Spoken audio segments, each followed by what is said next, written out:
Welcome to Mr. Nightgrim. Tonight, the ocean hides more than secrets beneath its waves.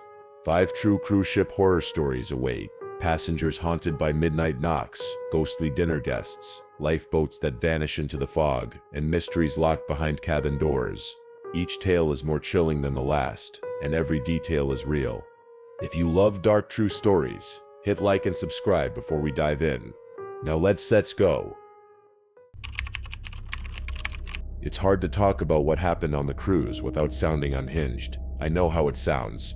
Believe me, I've run through every rational explanation in my head. But the truth is, what I saw on the Royal Asteria changed the way I'll ever feel about ships, locked doors, and the long echo of water in the night.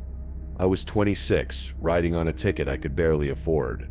My best friend Sophie had scored a last-minute deal, a transatlantic adventure, she called it. 7 nights at sea, all-you-can-eat buffets, endless pools, the works.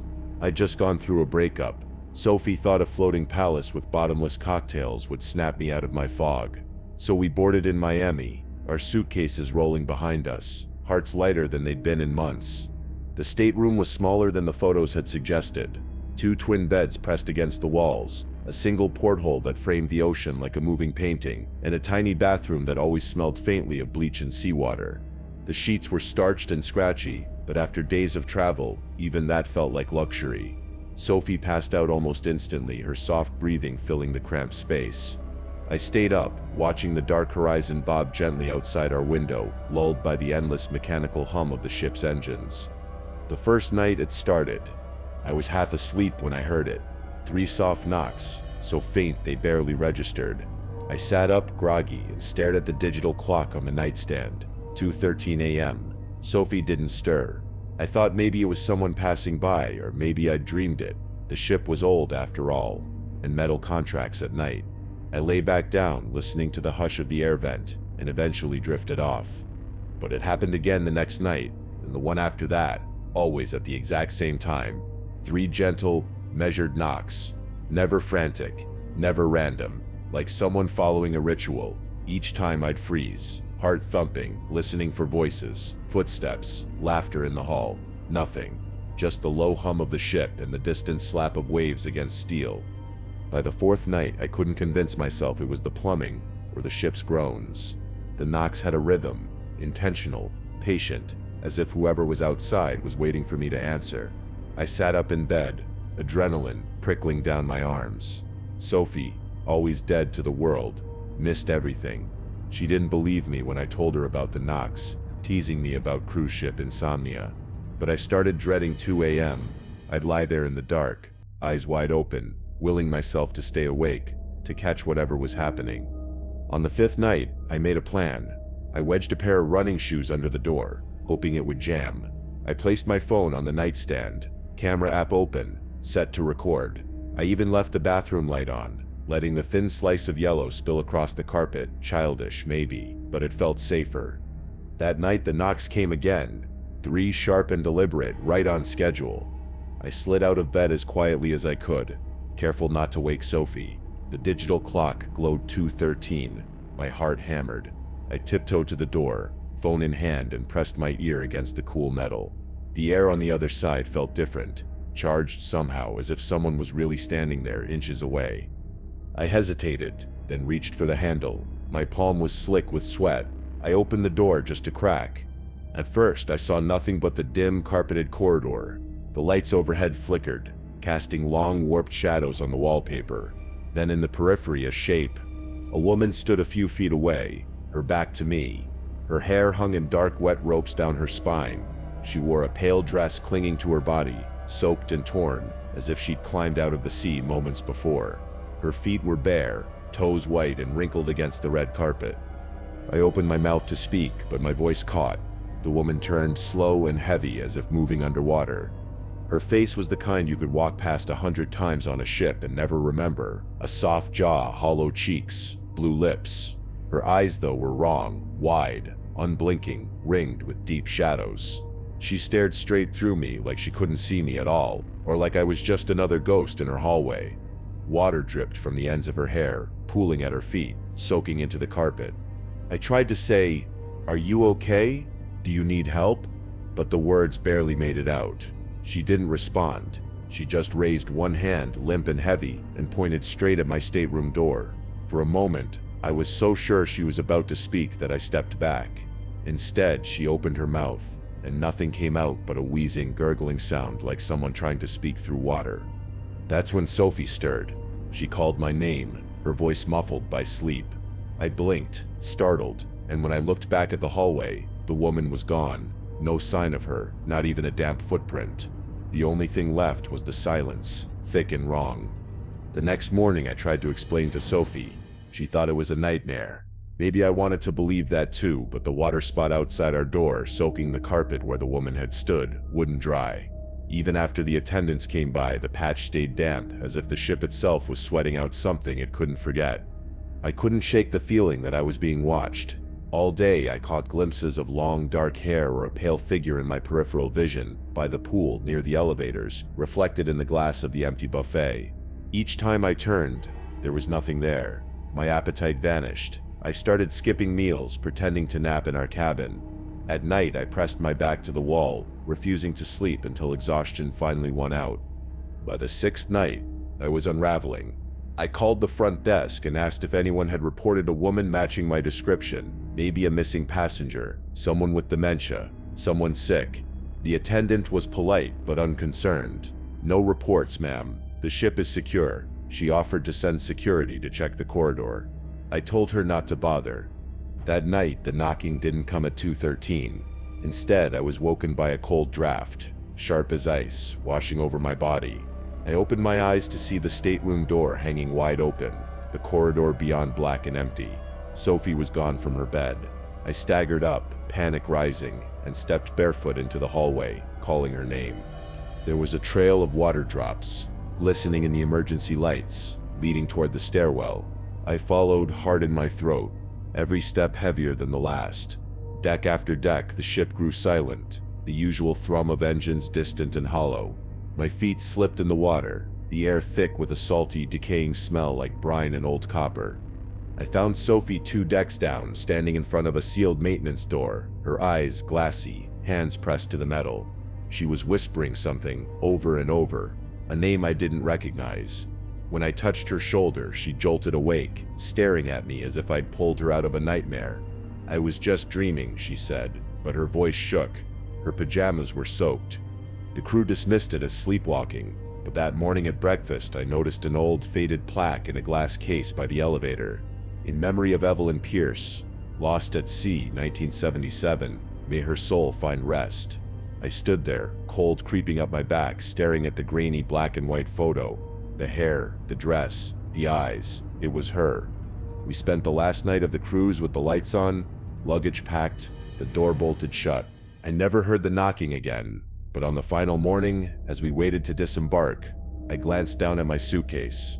There in the dust on the lid were 3 watery fingerprints, side by side, perfectly spaced. 2:13 a.m. would never mean just a time to me again.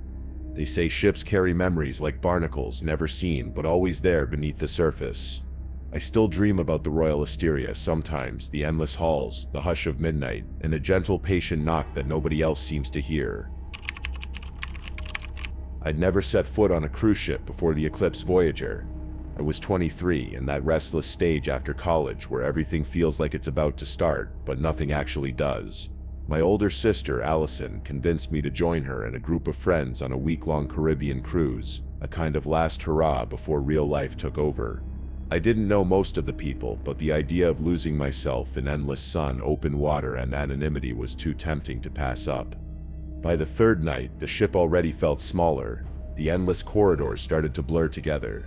You get used to the constant thrum of the engines, the way the air is always just a little too cold and smells faintly of cleaning chemicals and sea salt. That evening, after dinner and too many sugary cocktails, someone suggested we all do the Midnight Madness scavenger hunt. It sounded childish, but most of us were a little buzzed, so why not? The game started in the main lounge, with a laminated checklist and a list of clues. You had to find everything by yourself and meet back at the top deck by 1 a.m. The hunt led me up and down the ship, snap a selfie by the grand piano, count the number of steps from the casino to the spa, borrow a cocktail napkin from the closed bar. I was halfway through the list when I realized I was completely alone. The crowds had thinned, the music faded, and the lights on this side of the ship seemed lower, almost flickering. Every footstep echoed on the patterned carpet. One clue led me to find the hidden mural near Deck 4, which meant taking a staircase I hadn't used before. The sign said staff only, but the mural was supposed to be nearby, so I pushed through the door at the end of the corridor. It clicked shut behind me, harder than I expected. I found myself in a plain, windowless hallway, pipes snaking overhead, the air warm and close. I walked a few steps, phone flashlight in hand, scanning the walls for any sign of a mural. Nothing but chipped paint and metal doors marked service access. I turned to go back, but when I tried the door, it was locked. No handle, just a metal plate. My phone buzzed, no signal. I pressed my ear to the door and heard nothing but the distant, mechanical heartbeat of the ship. I told myself not to panic. I'd seen enough carnival ride goes wrong movies to know that people get turned around on these ships all the time. I'd just knock and someone would let me out. I rapped on the metal, waited, rapped again. No answer. My knock sounded flat and muffled, like the door was built to keep sound in. I tried the next door, also locked. Each one was. The hallway looping in a way that made no sense. The same stains on the floor, the same water drips, as if I was walking in circles.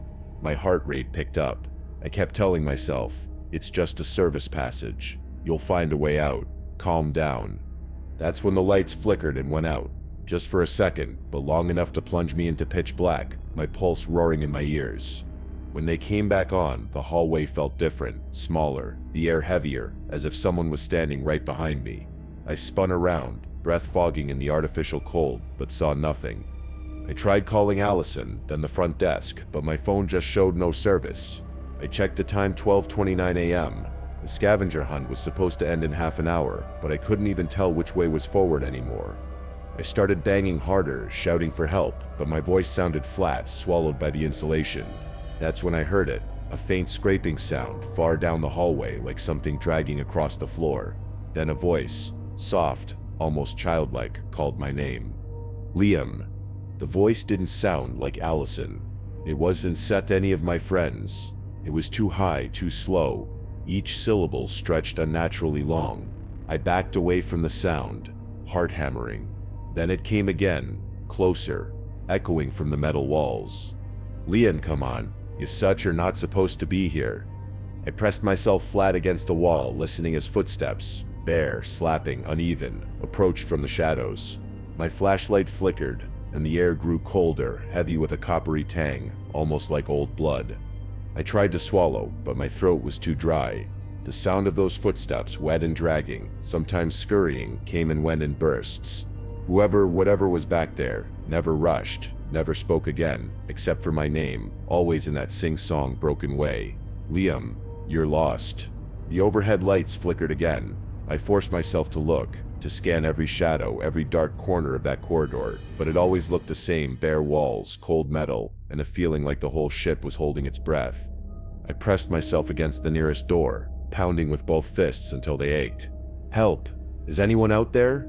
My voice echoed back at me, thin and desperate. Nothing. No footsteps from crew, no distant thump of music, no whir of the ship's vacuum cleaners, just that scraping, scuffling sound, off and on, coming closer, then gone. I tried to convince myself it was a prank, that one of the scavenger hunt organizers had gotten access to the staff passages and was messing with me. But then I remembered the itinerary. Our group was the only one scheduled for the hunt, and the crew made a big deal of never allowing passengers behind staff doors. This wasn't someone playing a joke, at least not anyone alive. I started walking again, hugging the wall, guiding myself with one hand as my phone's battery dipped lower. Every step echoed too loudly, so I slowed down, my breath shallow and careful. The air felt thicker the further I went, humid, tinged with something almost chemical, like old cleaning solution or engine grease. Underneath, though, was a deeper smell, briny, earthy, like the tide pulling back from a graveyard. Ahead, the passage bent sharply. I should have been able to see the next junction, but instead my flashlight beam just vanished into blackness, like the walls had swallowed the light. I called out, "Hello? Is anyone there?" My voice sounded so small. It was answered only by another faint, wet shuffle, this time directly ahead. I stopped. My skin prickled, and I could feel sweat cooling on my back despite the stagnant heat. There was no wind, no hum from the ship's ventilation anymore. It felt like the world had shrunk to just me, the door, and whatever was waiting in the dark. Then I heard it again, closer than ever, a whisper right next to my ear. "Liam, come with us." The voice wasn't a child's this time. It was layered, old and young, male and female, all at once. I spun, pressing my back to the cold steel, and for a split second my flashlight caught movement, a cluster of shapes at the far end of the corridor. Not one person, but many. Faces blurred and gray, some with hollow eyes, some with mouths open too wide, all dripping, all barefoot, clothes ragged as if they'd drowned in them. One by one, they receded into the gloom, but one stayed, a girl no older than 12, skin so pale she seemed almost translucent. She smiled, revealing a mouth too full of teeth. The flashlight flickered and died. Pitch black. I fumbled for my phone, shaking it, but the screen stayed dark. Panic seized me. I screamed, kicked at the walls, banged on every door until my knuckles split and bled. Behind me, the voices whispered, laughter bubbling up and around me like air escaping from the depths. "You stir with us now. Below deck. Stay." I don't remember how long I was trapped. Time stopped meaning anything. I could hear my own breathing, the pounding of my heart, the shuffle of something soft and wet, always just out of reach. Every now and then, the voices would call my name, sometimes imitating my sister's voice, sometimes someone else's, a stranger, yet oddly familiar. Just when I thought I'd lose my mind, I heard pounding, real pounding, from the other side of the door I'd first come through. Voices, shouting, urgent, calling my name. I staggered toward the sound, slamming my fists against the metal, screaming until my throat was raw. There was a click, a flood of bright light, and suddenly I was staring into the faces of two security officers and Allison, her face streaked with tears. They pulled me out, back into the real world, into the harsh, too bright hallway of Deck 4. I collapsed on the floor, gasping, unable to speak. The crew hustled me up to the infirmary, peppering me with questions I couldn't answer. "How did you get back there? Who locked the door? Why didn't you answer your phone?" I showed them my phone. Battery dead. Call log erased. Allison said I'd been missing for just over an hour, but to me it felt like days. The bruises on my hands, the scratch marks on my arms, they were real. So was the lingering smell of brine and rust on my clothes. The crew insisted no service doors had been unlocked, and no staff were assigned to that area overnight. They said it was impossible for a passenger to get locked in, that the hallway I described didn't even exist on the blueprints. But that night, in our stateroom, I noticed a streak of muddy footprints leading from my bed to the bathroom. Bare, child-sized, the salt stains never quite coming out of the carpet. I left the Eclipse Voyager at the next port and have never set foot on a cruise ship since. Sometimes, late at night, I still hear those voices just beneath the sound of the ocean, whispering my name. I wonder how many others have taken a wrong turn below deck and never come back. You don't expect anything strange to happen at dinner on a cruise. The whole point is comfort, waiters in white gloves, linen napkins, clinking glasses, endless bread baskets. For me, it was supposed to be a break from a life that felt a little too ordinary. I'd always been the observer, the quiet type who travels alone, content to fade into the background and watch other people's stories unfold. That's how I ended up on the Silver Meridian, booked into a single stateroom with an ocean view and a table assignment for solo travelers in the grand dining hall. The first night, I met the elderly couple assigned to my table, Arnold and Dorothy. They reminded me of my grandparents, sweet, chatty, and so obviously in love after 50 years together. There were two other seats at our table. One went to a harried businessman who barely looked up from his tablet, and the other was supposedly for a woman named Eva, who, according to Arnold, had dined with them for years on their various cruises. The seat was empty the first night. Arnold just shrugged and said, "She'll show up. She always does." The next evening, things began to shift. I arrived a little late, just after the second course, and found Dorothy smiling warmly, her hand resting on the empty chair beside her. "You missed Eva," she said, with a touch of disappointment. "She was just here." I was confused. I glanced around the room. No one had left the table, and no one sat in the empty seat. Arnold nudged a small porcelain teacup toward the untouched bread plate. "She always likes her chamomile early," he said, almost to himself. On the third night, I made a point of being early. The dining room buzzed with chatter and the soft scrape of silverware. The empty chair at our table seemed more conspicuous than before. This time I caught Dorothy whispering softly, as if to someone beside her, while Arnold set out a napkin and filled a glass of water at the vacant place setting. "Have you known Eva long?" I asked, trying to sound casual. Dorothy Set's eyes softened. "Oh, we said been meeting her for years. Always on the meridian. She Set's a lovely conversationalist, has the most haunting stories about the sea." She laughed, but there was a tightness in her expression. "She never misses a night. Not for long." The businessman muttered something about cruise weirdos and excused himself, leaving the three of us at the table. The conversation drifted, but I kept glancing at the empty seat, half expecting someone to appear out of nowhere. On the fourth night, the atmosphere changed. A storm rolled in, sharp wind and rain hammering the ship. The dining room was dimmer than usual, candles flickering on each table. I arrived early again, determined to finally meet Eva. The elderly couple was already there, looking expectant. I waited, heart pounding for no good reason.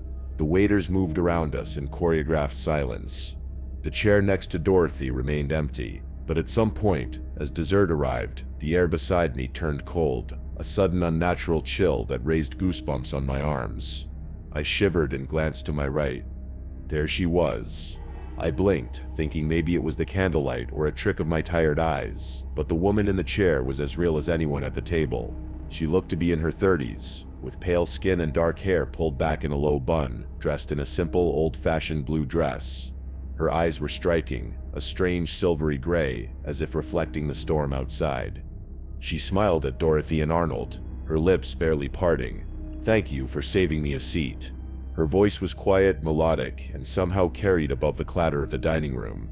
I tried to introduce myself, but the words felt stuck. She didn't look at me, only at the couple, speaking softly about the waves tonight, about not staying long. The air around her felt impossibly cold. Dorothy and Arnold talked to her as if nothing was strange, their faces peaceful, their voices gentle. I tried to catch the attention of a waiter, to ask if they saw her, but each time they approached, they seemed to glance past the seat as if no one occupied it. When I turned back, the woman Eva looked at me with eyes that seemed to know too much. "Not everyone is meant to stay," she said softly. "Some of us are only passing through." My heart was pounding so hard I could barely hear the rest of the room. The conversations, the clinking cutlery, all of it faded into a distant hum. Every sense locked onto Eva. There was something about her presence that made the fine hairs on my arms stand straight up, a strange mix of comfort and dread, like walking into a childhood home and finding all the furniture rearranged. I tried to focus on her hands, folded neatly in her lap. They were elegant, but too pale, veins blue beneath translucent skin. I could see the candlelight flicker through her fingers. No one else seemed to notice. Dorothy asked her how her day had been. Arnold poured her more water. The water in her glass never seemed to drop, no matter how many sips she took. Suddenly, Eva turned to me, her eyes the color of storm clouds fixed on mine. "You're new here, aren't you?" she said. The sound of her voice made me flinch, as if she'd read my thoughts. I managed to nod, feeling exposed. She smiled, a little sadly. "This ship is full of old stories," she whispered. "Some just take longer to finish." For a split second, the overhead lights flickered. In that moment, I could see the outline of her through the chair, the candlelight behind her visible, as if she were made of thin mist. I blinked, and she was solid again, serene and composed, her attention back on Dorothy and Arnold. The dessert course arrived, baked Alaska, flambéed and smoking, and the waiter paused by our table. His eyes slid right over Eva's chair, not a flicker of recognition on his face. As he leaned in to serve, his elbow brushed the back of her seat. I waited for him to react, to apologize, but he didn't. His arm passed straight through the space where she sat, as if she wasn't there at all. My skin went cold. I could taste salt on my tongue, ocean brine, sharp and metallic. I wiped my forehead and tried to ground myself in reality, but the sensation of wrongness only deepened. Dorothy chatted away about their favorite ports, never missing a beat. Eva listened, head tilted, eyes far away. Then, As if on some silent cue, Eva stood. She brushed her dress smooth and looked at Arnold and Dorothy. "Thank you for remembering," she said. "Have to go now. The water's calling." She turned and met my gaze one last time. Her eyes were bottomless. "You'll see me again," she murmured, "but only when you're ready to listen." She stepped away from the table and into the aisle. For a moment I could see the floor through her ankles. She faded, growing less solid with each step, and just as she reached the edge of the dining room's light, she vanished. No sound, no fanfare. In her place, the chair she'd occupied was left soaked, water dripping onto the carpet in a slow, steady rhythm. Arnold and Dorothy didn't seem surprised. Arnold reached over and gently patted Dorothy's hand. "She never stays for dessert," he said, as if it were a family joke. I barely slept that night. The next morning, I went straight to the dining room manager and asked about Eva. He gave me a blank look. "No Eva on this sailing," he said, after checking the manifest. "Are you sure you didn't set me in a different table?" I pressed further. "What about previous voyages?" He shook his head, but as I left, I saw one of the older waiters watching me. Later, I caught up with him in a quiet hallway. He spoke in a low voice, eyes wary. "There's always an empty seat at your table. There's always water on the carpet after midnight. Some say it's just superstition, but every few years someone sees her. Ava. She was lost at sea long time ago. Her family sailed these routes for decades. Some say she comes back to finish her last meal." The rest of the cruise passed in a blur. Every night I watched that seat, waiting, feeling the chill whenever the candles flickered low. Eva never appeared again, but the chair was always set, the glass always full, and some nights a faint circle of water stained the carpet beneath the table. I disembarked at the end of the trip, the salt air colder than I remembered. I glanced back at the Silver Meridian, wondering if I'd ever really seen her, or if some stories just linger on the water, waiting for someone quiet enough to notice. Sometimes, when I eat alone, I find myself setting an extra place at the table just in case. I'd always told myself that the ocean made me feel small in a good way. That's why I'd booked the cruise 10 days at sea. A way to quiet my mind after a messy divorce. The Mariner Star was an older ship, all gleaming wood and brass, a little faded around the edges but full of charm. Most mornings I'd wake before sunrise, wrap myself in a sweater and wander the outer decks while the rest of the passengers slept off their hangovers. That morning was different. It was the kind of fog you only see in movies, thick, silencing, turning the sunrise into a pale smear behind a wall of gray. You couldn't see more than a dozen feet in any direction. The air tasted like metal and salt, damp and cold. I wandered to deck 7, drawn by the faint squeal of metal and voices I couldn't quite make out. That's when I saw it. A crew member. A woman in a navy jumpsuit with her hair pulled tight beneath a cap, rushing back and forth between the railing and the lifeboat davit. She was wrestling with the winch, her motions frantic. It took me a few seconds to realize she was lowering one of the lifeboats into the churning gray below. I hesitated, thinking maybe I'd stumbled onto a real emergency, but the alarms were silent, and no other crew members seemed to notice. I called out, "Is everything okay?" My voice sounded muffled in the fog. The woman didn't turn. She kept cranking the winch, lips moving in what looked like a prayer or a string of curses. By the time I reached the railing, the lifeboat was already half submerged.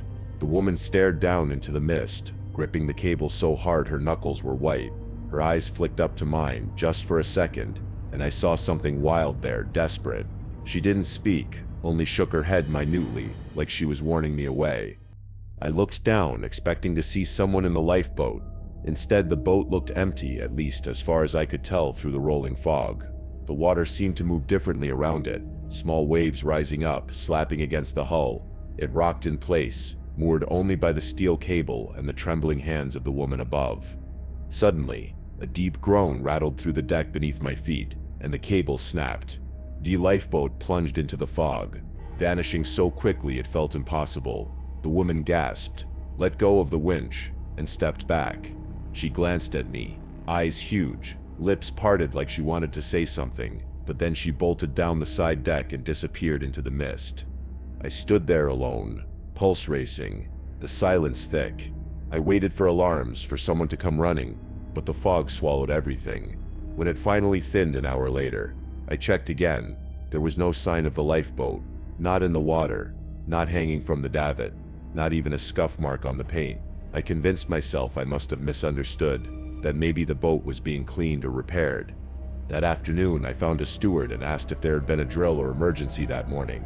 He gave me a puzzled look. "No drill scheduled today, sir, and all lifeboats are accounted for." He seemed annoyed by the question, but there was something else in his face. Uncertainty, maybe even fear. I pressed him, but he shut down. "No drills, no boats missing. Enjoy your cruise." I spent the rest of the day feeling uneasy, my nerves raw. As the sun set and the fog rolled in again, I thought about that lifeboat, where it had gone, and why the crew member had seemed so desperate. I kept returning to the empty davit on deck 7, tracing the path with my eyes, listening for anything out of the ordinary. That night, as I tried to sleep, the whispers began low at first, then growing, echoing along the passageways, carried on the salt air. At first, I thought the sounds were just my imagination, groans of old metal, the distant thump of waves against the hull, maybe a late-night party muffled by the bulkheads. But as the ship rocked gently in the dark, the whispers sharpened, threading through my dreams and into waking. I sat up, heart pounding, sweat prickling on my scalp, despite the chill. There was a voice, or maybe several, rising above the rest. High, cracked, desperate, screaming. I swung my feet onto the cold floor and crept to the porthole, pressing my forehead to the glass. The sea was invisible, a pitch-black void broken only by the ship's lights dissolving into fog. But the sound was real, unmistakable, impossible to ignore. Someone was calling for help. I grabbed my coat and left my cabin. The corridor deserted and too quiet. I hesitated before heading toward deck 7, the memory of the morning scene heavy on my mind. As I moved through the ship, I caught snatches of conversation from behind closed doors, hushed, anxious. In the stairwell, a group of passengers clustered, their faces pale, voices barely above a whisper. "Did you hear it? It sounded like someone out there. Was there an accident? A lifeboat?" They looked at me with wide, searching eyes, but no one had any answers. I kept walking, each step echoing off the metal stairs, the ship's pulse throbbing beneath my feet. By the time I reached deck 7, the air was so thick with fog it felt like wading through damp wool. The davit, where I'd seen the lifeboat lowered, stood empty, the steel arms reaching out over nothing. The screams were louder here, raw and ragged, coming from the direction of the sea. I leaned over the rail, heart hammering, and peered down into the swirling mist. For a moment I thought I saw movement, a pale shape thrashing just beyond the ship's wake, arms flailing, mouth open in a silent howl. Then it was gone, swallowed by the dark. A crew member appeared at my side, face pinched and gray. She didn't look at me. Instead, she murmured, "Stay inside tonight, please. It's not safe out here." I tried to ask about the lifeboat, about the voices, but she only shook her head and hurried away, leaving the deck emptier than before. Back in my cabin, I couldn't shake the sense of dread. Every time I closed my eyes, I heard that scream, an edge of panic, a plea for rescue. The next morning, the fog had lifted, but a heaviness lingered. At breakfast, the rumors were everywhere. Some claimed it was just the wind, others swore it was a whale or a prank, but the whispers persisted, passing from table to table, an undercurrent of fear beneath the surface cheer. I tracked down the head of security, an older man with tired eyes.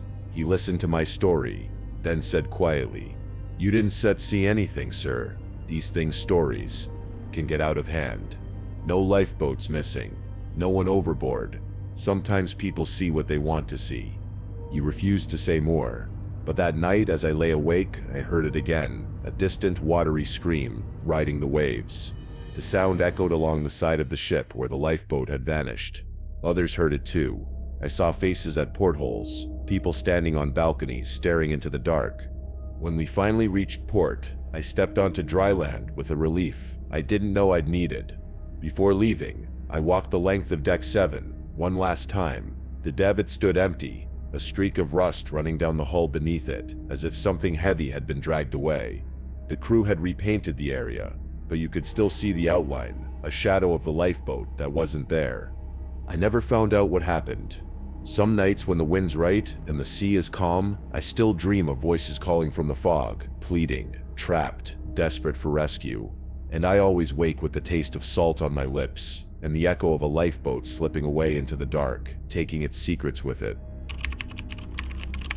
When you check into a cruise ship cabin, you expect a certain level of impersonality. Sterile sheets, industrial carpet, that chemical tang of sanitizer. Cabin 314 aboard the Sable Queen felt like any other, at least at first. 2 twin beds, a flickering TV, and just enough space between the bathroom and closet to keep from tripping over your own luggage.